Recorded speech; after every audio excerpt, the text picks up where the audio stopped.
So one Power BI growing pain I experienced was the difference between a measure and a calculated column.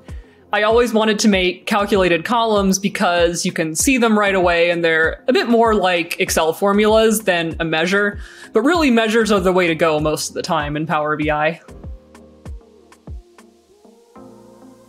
If I could go back in time, I would tell myself to really pay attention to your data model. Because I know a few times I didn't set up a data model properly and you end up getting maybe the same result just repeated over and over again in a table when you expected to see the measures broken out, properly. So that's what I would do. I would say, go back and look at the relationships. That's usually where that problem is caused. I would advise anyone to sign up for training. When I first started out with Power BI, I actually attended Power BI training, and I think it really helped click how Power BI works.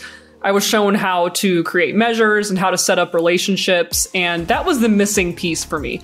That's what I really needed to learn in order to really make Power BI do what I knew it could do. So if you're looking for a Power BI training course to take your Power BI skills to the next level, Collectiv offers Power BI training, and I am one of the instructors.